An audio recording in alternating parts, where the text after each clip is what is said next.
Bismillahirrahmanirrahim. My name is Arusa Ramzan and my subject is Distributed Database Management System. तो हम आज जो है वो फर्स्ट लेक्चर इसका डिस्कस करते हैं।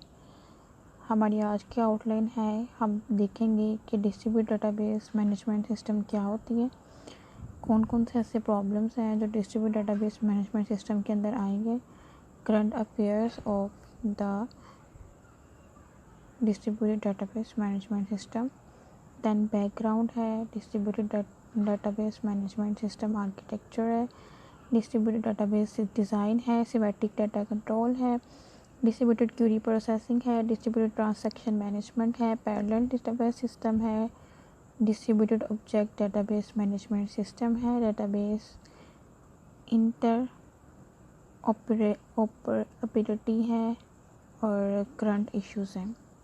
इसको हम जो है वो आज डिस्कस करेंगे। ठीक है, सबसे पहले हमारे पास है कि अगर हमारे पास सबसे पहले हमने पढ़ा था फाइल मैनेजमेंट सिस्टम के बारे में। इससे पहले डेटाबेस डिस्ट्रीब्यूटेड डेटाबेस पढ़ने से पहले फाइल मैनेजमेंट सिस्टम था, फिर डेटाबेस के बारे में पढ़ा, collection of related databases related data था, उसको हमने पढ़ा। उसके बाद अब है नेक्स्ट हमारे पास डिस्ट्रीब्यूटेड डेटाबेस मैनेजमेंट सिस्टम। कहता है कि अगर आपके पास डेटाबेस की टेक्नोलॉजी है जो कि इंटीग्रेटेड फॉर्म में मौजूद है और आपनी जो डेटाबेस की टेक्नोलॉजी है उसको आप कंप्यूटर नेटवर्क के साथ जोड़ दें, उसको डिस्ट्रीब्यूट कर दें और देन जो है वो आपके पास डिस्ट्रीब्यूटेड डेटाबेस बनेंगे। ठीक है, अब तो जो है वो हमारे पास बेसिकली वर्ड यूज होते हैं। एक होती है सेंट्रलाइजेशन और एक होती है डिस्ट्रीब्यूटेड। सेंट्रलाइज डेटाबेस वो डेटाबेस है जिसके अंदर सारा का सारा डाटा जो है वो एक जो सर्वर है उसके पास मौजूद है सेंट्रलाइज फॉर्म में, और बाकी सब उधर से जो है अपने डाटा को ले सकते हैं, तो उसको हमने सेंट्रलाइज फॉर्म बनाई हुई होती है। ठीक है, डिस्ट्रीब्यूटेड डेटाबेस जो है वो सेंट्रलाइज नहीं होता है। डिस्ट्रीब्यूटेड को क्या कहते हैं? कहते हैं जैसे distributed computing, just like distributed computing. अब डिस्ट्रीब्यूटेड कंप्यूटिंग क्या है? कहता है concept in which of a definition and a name number of autonomous processing elements, not necessarily homogeneous, that are interconnected by a computer network and that cooperate in performing the assigning task. कहता आप जो आपके autonomous processes हैं elements के, उसको आप interconnect करते हैं कंप्यूटर नेटवर्क की मदद से, तो देन जब आप उसको इंटरकनेक्ट कर देंगे तो फिर वो आपस में कॉपरेट कर सकेंगे, एक ही टास्क के ऊपर जो है वो वर्किंग कर सकेंगे और आपके जो वर्किंग स्पीड है वो काफ़ी ज़्यादा है। हम चीज़ों को डिस्ट्रीब्यूट कर रहे हैं, लेकिन डिस्ट्रीब्यूट करने के दौरान जो है वो हम कंप्यूटर नेटवर्क को भी इस्तेमाल कर रहे हैं। ठीक है, बेसिकली इसके नेम से ही ज़ाहिर हो रहा है जैसे डिस्ट्रीब्यूटेड कंप्यूटिंग, यानी कि आपने अपने डाटा को डेटाबेस को डिस्ट्रीब्यूट कर देना है ताकि डिफरेंट लोग जो हैं वो कंप्यूटर नेटवर्क के थ्रू उसको असेस कर सकें। ठीक है, डिफरेंट सिनोनिम्स हैं, डिफरेंट जो हैं वो हम इसके अंदर हेडिंग्स को इस्तेमाल करते हैं। इसके डिफरेंट सिनोनिम्स हैं।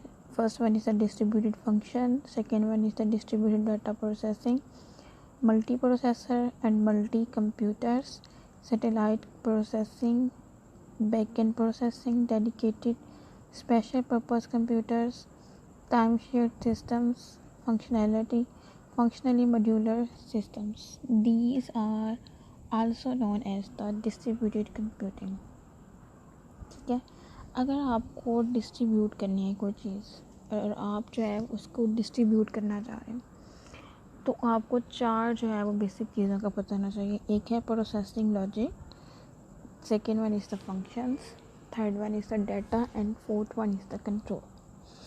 सबसे पहली चीज़ प्रोसेसिंग लॉजिक, यानी अगर आप चीज़ों को डिस्ट्रीब्यूट करना चाह रहे हैं तो आपको पता होना चाहिए कि आपके पास जो डेटाबेस है उसकी रन करते वक्त कौन सा सॉफ्टवेयर यूज़ कर रहे हैं, कहाँ पे आप उसको स्टोर कराएंगे, उसकी प्रोसेसिंग की लॉजिक क्या है। दूसरा उसके बेसिक फंक्शन क्या है जिसको आपने उसके ऊपर अप्लाई करना है। Third one is your data set. ठीक है, and fourth one is control, यानी जो आपने उसको जिस पर्सन ने उसको कंट्रोल करना है, तो how can you control this.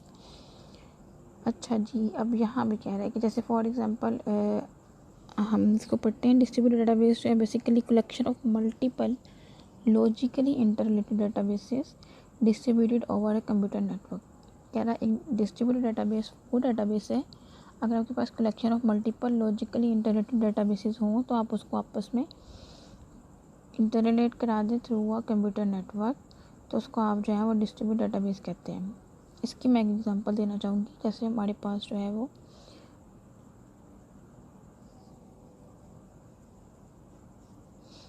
4 sites हैं मेरे पास, लाहौर, फैसलाबाद, गुजरांवाला और गुजरात। 4 जो मेरे पास साइट्स हैं, ठीक है। चारों में हमारी जो यूनिवर्सिटी है उसका एक एक कैंपस मौजूद है और हर कैंपस में स्टूडेंट्स हैं, स्टूडेंट का डाटा है, ठीक है। हम ये करें कि हम उसके हर साइड से एक एक रेप्लिका को उठाएं, उसका एक एक जो है वो साइट के डाटा का रेप्लिका बनाएं और उसको उठा के रेप्लिका को हर साइट के अंदर स्टोर करा दें।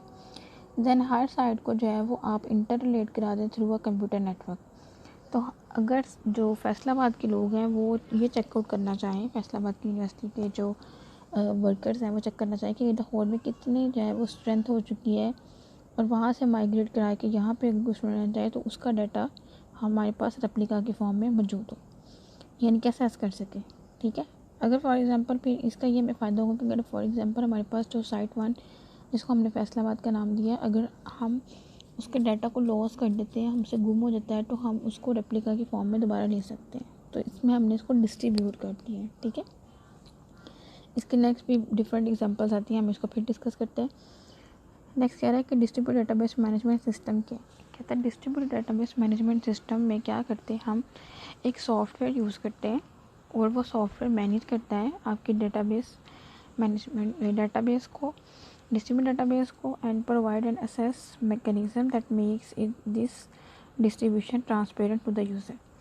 कहता है कि आपका वो सॉफ्टवेयर आपके डिस्ट्रीब्यूट डेटाबेस को एक मैकेनिज्म प्रोवाइड करता है जिससे वो अपनी डिस्ट्रीब्यूशन को अपने यूज़र से ट्रांसपेरेंट फॉर्म में रख सकता है और उसको इजीली जो है वो एग्जीक्यूट कर सकता है। तो उस सॉफ्टवेयर को जब हम यूज़ करते हैं तो हम कहते हैं कि ये हमारे पास डिस्ट्रीब्यूट डेटाबेस मैनेजमेंट सिस्टम है, ठीक है। फिर कह रहा है कि डिस्ट्रीब्यूट डेटाबेस मैनेजमेंट सिस्टम किसके इक्वल है कि अगर हम DDB प्लस DDBMS को इकट्ठा कर दें तो हमारे पास बन जाता है distributed database management system. Means that distribute database के अंदर डिस्ट्रीब्यूट डेटाबेस मैनेजमेंट सिस्टम को अगर मिला दिया जाए तो आपके पास डिस्ट्रीब्यूट डेटाबेस सिस्टम जो है वो क्रिएट हो जाता है। कहते कौन कौन सी ऐसी चीज़ें हैं जिसको आप कह सकते हैं कि what is not a DDBS, यानी कि क्या चीज़ें डिस्ट्रीब्यूटेड डेटाबेस सिस्टम में नहीं आती हैं। First one is the time sharing computer system.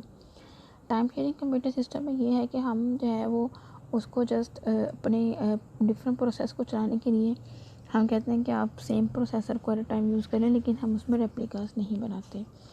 Second one is the loosely और tightly coupled multi processor system. It is also not called the DDBS database system which resides at one of the node of a network of computer. This is a centralized database on a network node.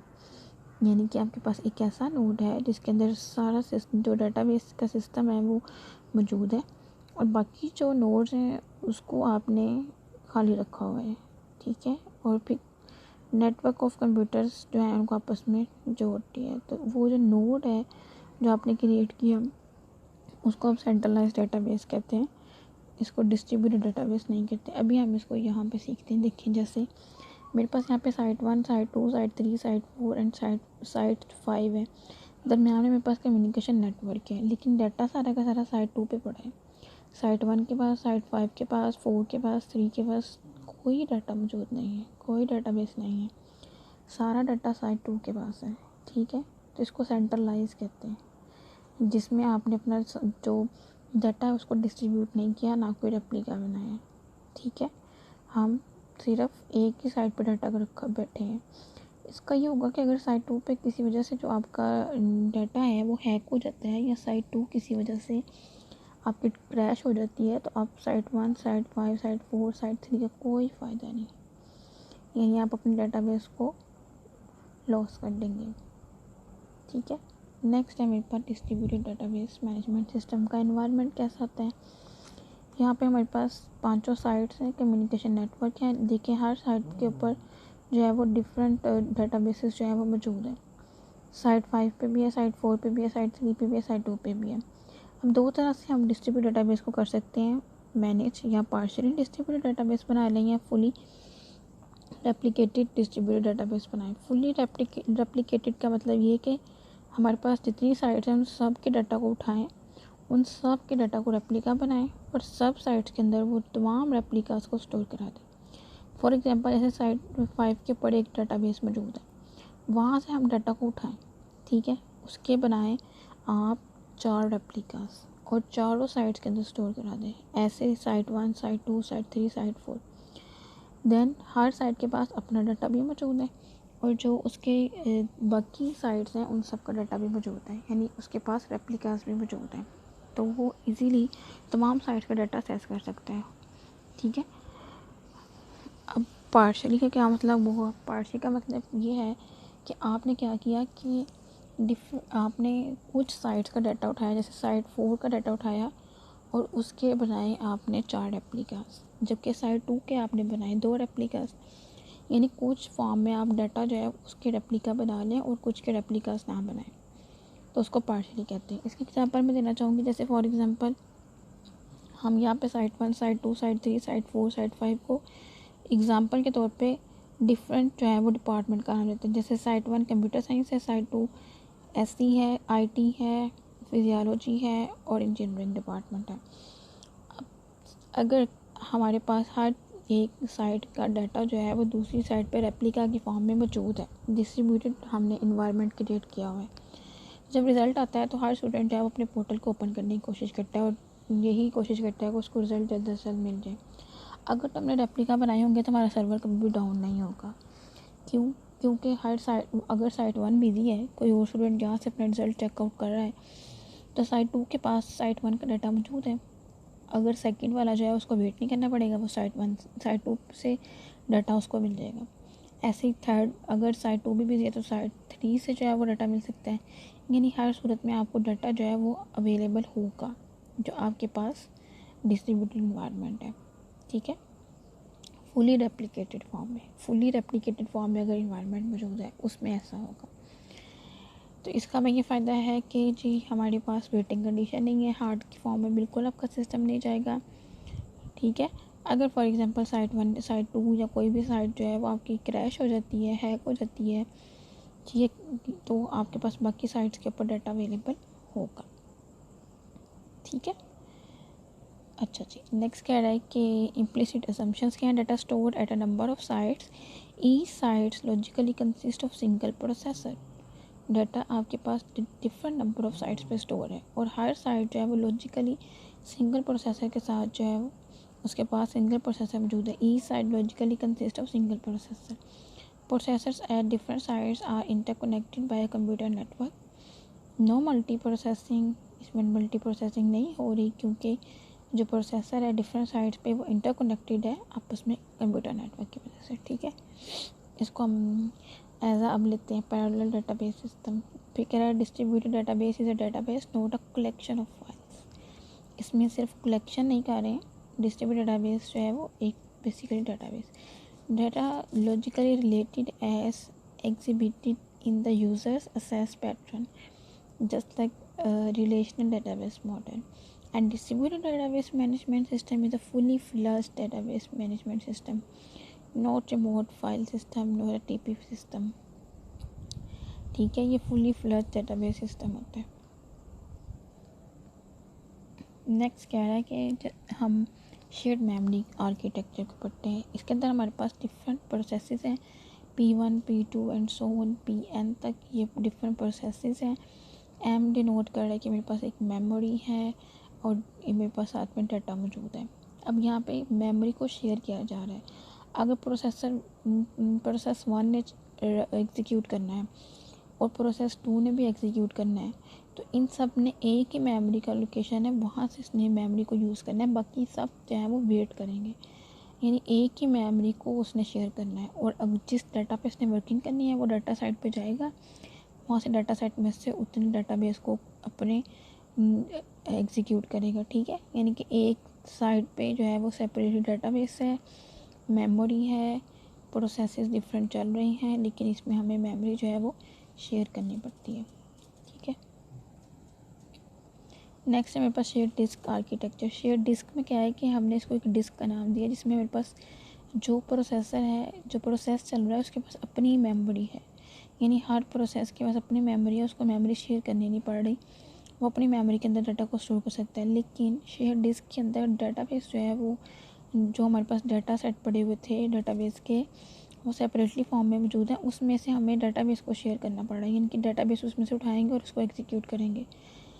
सिर्फ memory की बचत हुई कि memory जो है उसको हमने अपने प्रोसेसर्स के साथ चला दी, जो processor 1 2 3 and so on execute कर रहे थे प्रोसेसेस को, उसको हमने मेमोरी साथ ही जो है वो एलोकेट कर दी है। लेकिन हमने जो है वो डाटाबेस का जो डाटा है वो एलोकेशन नहीं की है, वो हम जो है वो साथ साथ एलोकेशन करते हैं। इसको आप कहते हैं शेयर डिस्क, क्योंकि इसमें एक डिस्क बनी हुई है जिसमें प्रोसेस जो है उसके साथ मेमोरी इंटरकनेक्टेड है। नेक्स्ट है मेरे पास शेयर्ड नथिंग आर्किटेक्चर, जिसके अंदर हमें जो है वो कुछ भी शेयर नहीं करना पड़ता।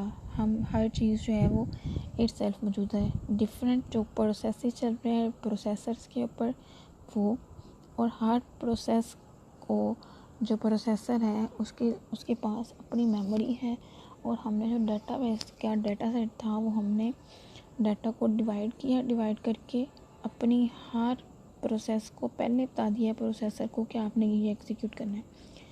इसमें हमारे पास कुछ भी शेयर नहीं है, डाटा भी नहीं है, पहले ही हमने उसको डाटा पे दे दिया, बता दिया ये आपके पास प्रोसेसर होगा, आपने ये वाला प्रोसेस रन करना है और यहाँ पे आपने इसको स्टोर कराना है। मेमोरी भी उसके पास अपनी मौजूद है, इसकी स्पीड भी तेज़ होगी, इसमें सिस्टम हार्ट की कंडीशन में भी नहीं जा सकेगा, आपकी वर्किंग भी टॉप डाउन नहीं होगी, वर्किंग की जो स्पीड है वो बहुत ज़्यादा हो जाएगी और आपके पास बोटलनेक का प्रॉब्लम भी नहीं आएगा शेयर्ड नथिंग आर्किटेक्चर के अंदर। नेक्स्ट जी, हम डिस्ट्रीब्यूट डेटाबेस को कहाँ कहाँ यूज़ कर सकते हैं। Manufacturing, specially multi plant manufacturing, जो मल्टी प्लांट मैन्युफैक्चरिंग करते हैं उसमें यूज़ कर सकते हैं। मिलिट्री कमांड एंड कंट्रोल में इसको यूज़ कर सकते हैं। कॉर्पोरेट MIS में, एयरलाइंस में, डिफरेंट होटल चेन्स में, any organisation which has decentralised organisation structure, ये तमाम एप्लीकेशंस हैं जिसको जो है वो हम यूज़ कर सकते हैं। ठीक है, अपने डिस्ट्रीब्यूट डेटाबेस मैनेजमेंट सिस्टम को। ठीक है, यहाँ तक हमने सीखा कि डिस्ट्रीब्यूट डेटाबेस मैनेजमेंट सिस्टम क्या है और उसकी हमने एग्जांपल ली, सेंट्रलाइज्ड डेटाबेस की एग्जांपल ली, फिर नेक्स्ट हमने उसकी एप्लीकेशंस ली। ठीक है, नेक्स्ट कह रहा है कि डिस्ट्रीब्यूट डेटाबेस मैनेजमेंट सिस्टम जो है उसके प्रॉमिसेस क्या है। कहते हैं सबसे पहली जो चीज़ आपने ध्यान रखनी है, पहला प्रॉमिस ये कि ट्रांसपेरेंट मैनेजमेंट होनी चाहिए distributed, fragmented and replicated data. यानी कि आप डिस्ट्रीब्यूटेड करें, यानी कि आपने डिस्ट्रीब्यूट कर दिया डाटा वो, या आप फ्रेगमेंट्स बना रहे हैं, तोड़ रहे हैं उसको, या आप डाटा की रेप्लिकेशन कर रहे हैं, यानी उसकी कॉपी बना रहे हैं, रेप्लिका बना रहे हैं, रेप्लिका मीन कॉपी साइट्स की, तो वो ट्रांसपेरेंट होना चाहिए। यानी यूज़र को नहीं पता चलना चाहिए कि आपने उसको कैसे तोड़ा, उसकी डिस्ट्रीब्यूट कैसे की, मेन साइट कौन सी है, रेप्लिका कहाँ पड़ा हुआ है, रेप्लिका है या मेन डाटा सेट है। तो यूज़र को कुछ पता नहीं चलना चाहिए कि उसको किस साइट से डाटा मिले। जैसे आप अपना पोर्टल ओपन करते हैं, मैंने पोर्टल की पहले भी एग्जांपल दी, तो आपको कभी भी ये नहीं पता चलता कि आपको पोर्टल पे जो रिज़ल्ट शो हो रहा है वो किस साइट से आ रहा है। आपको सिर्फ इस चीज़ से मतलब होती है कि हमें रिज़ल्ट शो हो रहा है, तो आपको ट्रांसपेरेंट रखनी है हर चीज़। आपको किसी को नहीं शो कराना है कि मैं अपने जो डाटाबेस के ऊपर वर्किंग कर रहा हूँ वो डिस्ट्रीब्यूटेड फॉर्म में कर रहा हूँ, फ्रेगमेंटेड फॉर्म में कर रहा हूँ, रेप्लिकेटेड डाटा के फॉर्म में कर रहा हूँ।